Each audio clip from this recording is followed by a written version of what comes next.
موقع پر ہمیں آپ کو مل کر ایک نظم و ضبط کا عملی مظاہرہ کرنا ہے۔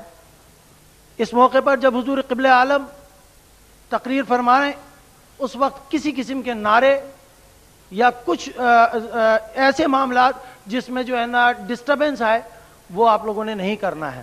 نعرے موقع مناسبت سے اسٹیج پر لگیں گے، اسٹیج سے لگیں گے، لہذا آپ ان کا جواب ہی دیں۔ اگر اس میں نیچے سے بھی آوازیں آتی رہیں تو خلل پڑے گا تقریر کے اندر۔ ہمیں خاموشی سے سرکار کے خطاب کو سماعت فرمانا ہے اور سننے کے بعد زندگی کے لیے ایک سرمایہ حیات سمجھ کر اس پر عمل درآمد بھی کرنا ہے۔ اب میں ادباً اور مؤدباً حضور قبلہ عالم سے درخواست کروں گا کہ حضور قبلہ عالم ان اپنے دیوانوں اور پروانوں کو اپنے نوری الفاظ سے نوازیں۔ وما علینا الا البلاغ المبین۔ اعوذ باللہ من الشیطان الرجیم، بسم اللہ الرحمن الرحیم۔ عزیز ساتھیو، السلام علیکم۔ جیسا کہ آپ کو معلوم ہے کہ عرصہ 20 سال سے انجمن کے پلیٹ فارم پر اولیاء اذان کی تعلیم کا پرچار کیا جا رہا ہے۔ اس تعلیم سے آج لاکھوں حضرات جن کا تعلق مختلف قوموں، مختلف فرقوں، حتیٰ کہ مختلف مذہبوں سے ہے، اس رسی میں منسلک ہو گئے ہیں جس کے لیے ارشاد باری ہے کہ اللہ کی رسی کو مضبوطی سے تھام لو۔ یہ رسی والے مختلف مذاہب کے باوجود ایک دوسرے کو بھائی بھائی سمجھنا شروع ہو گئے ہیں، بلکہ آج اس محفل میں بھی کئی غیر مسلم حضرات موجود ہیں۔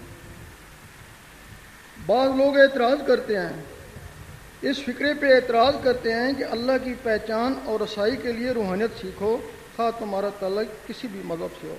کہتے ہیں کہ اسلام کے بغیر روحانیت کیسے سیکھی جا سکتی ہے؟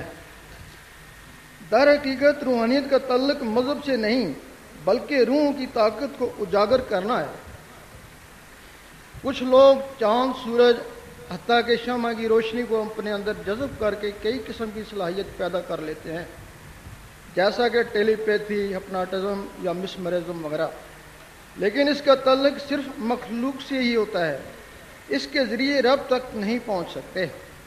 اور کچھ لوگ اللہ کے نام کی روشنی اپنی جسموں میں جذب کرتے ہیں، دل کی دھڑکنوں کے ساتھ اللہ اللہ ملاتے ہیں، پھر اللہ اللہ کا نور خون سے سرایت کرتا ہوا روح تک پہنچ جاتا ہے۔ پھر روحیں نور کی طاقت سے صلاحیت پیدا کر لیتی ہیں، پھر خواب، مراقبے یا مکاشفے کی صورت میں انہیں رحمانی آگاہی ہونا شروع ہو جاتی ہے اور مختلف مقامات پر تیر سیر کے لیے بھی پہنچ جاتی ہیں۔ پھر وہ مقام شنیل سے نکل کر مقام دید میں چلی جاتی ہیں، پھر وہ دیکھ لیتی ہیں کہ کون سا نبی ہے جس کے آگے سب نبی ولی جھکے ہوئے ہیں، پھر وہ بھی اس کے آگے جا کر جھک جاتی ہیں۔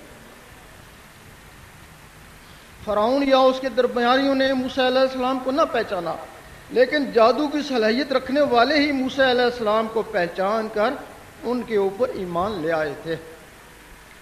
بہت سے لوگ کہتے ہیں کہ گورشئی نے نبوت کا اعلان کر دیا، بلکہ اسی بنا پر ٹنڈوادن پولیس نے ایک مولوی کی درخواست پر 295(1) کا چالان دہشت گردی کی علازت میں پیش کیا ہوا ہے، جبکہ ان کے پاس تحریراً یا تقریراً کوئی بھی ثبوت نہیں۔ کچھ اخبار والوں نے یہ شیطانی کری تھی، جس کے بعد انہی اخبار نے تردید بھی شائع کر دی تھی۔ جو لوگ بلا تحقیق یا دانستہ کسی پر کفر کا غلط بہتان لگاتے ہیں وہ خود کفر کے زمرے میں آ جاتے ہیں۔ کافر بے ایمان کو بولتے ہیں، غیبت، بہتان، حرص و حسد اور بخل وغیرہ سے ان کے بھی ایمان خارج ہو جاتے ہیں۔ زندگی میں کی ہوئی نیکیاں چھن جاتی ہیں جس کی انہیں بھی خبر نہیں ہوتی، اور آخر میں سب نیکیاں برباد کر کے شیطان کی طرح لعنتی ہو جاتے ہیں۔ ایک واقعہ ہے، باجید بستامی کو پتہ چلا ہے کہ ایک عالم ان کی برائی کر رہا ہے۔ آپ نے اس کا کچھ وظیفہ مقرر کر دیا، وہ وظیفہ بھی لیتا رہا اور آپ کی برائی بھی کرتا رہا۔ ایک دن اس کی بیوی نے کہا کہ نمک حرامی نہ کر، یا ان کی برائی چھوڑ یا وظیفہ چھوڑ۔ اس دن کے بعد اس نے باجید رحمۃ اللہ کی تعریف کرنا شروع کر دی۔ جب آپ کو پتہ چلا کہ اب وہ تعریف کر رہا ہے تو آپ نے وظیفہ بند کر دیا۔ پھر وہ عالم باجید کے دربار میں حاضر ہوا کہ جب میں آپ کی برائی کرتا تھا اس وقت آپ مجھے وظیفہ دیتے تھے، لیکن جب تعریف کرنا شروع کی تو آپ نے وظیفہ بند کر دیا۔ آپ نے فرمایا اس وقت تو میرا مزدور تھا، تیری ناحق برائی سے میرے گناہ جلتے ہیں، اس کی جگہ تیری نیکیاں آ جاتی، میں اس کی عوض تجھے معاوضہ دیتا، اب تجھے کس چیز کا معاوضہ دوں؟ بہت سے لوگ کہتے ہیں کہ گور شاہی نے امام مہدی کا اعلان کر دیا ہے، بلکہ پچھلے دنوں ریگز انٹرنیشنل لندن کی طرف سے بھی جنگ لندن میں مہدی کا اعلان ہوا۔ یہ خیال ان لوگوں کے اپنے ہیں جو انہوں نے اپنے مشاہدات یا تجربات کی روشنی میں بیان کیے، صحیح بھی ہو سکتے ہیں اور نظروں کا دھوکہ بھی ہو سکتا ہے، بہرحال اس کا جواب وہی دے سکتے ہیں۔ میں نے خود کو کبھی امام مہدی نہیں سمجھا، نہ ہی کبھی ایسا اعلان کیا ہے، بلکہ لوگوں کو امام مہدی کی نشانیاں بتاتا رہتا ہوں کہ جس طرح حضور پاک کی پشت پر کلمے کے ساتھ مہر نبوت تھی، اسی طرح امام مہدی کی پشت پر کلمے کے ساتھ مہر مہدیت ہوگی۔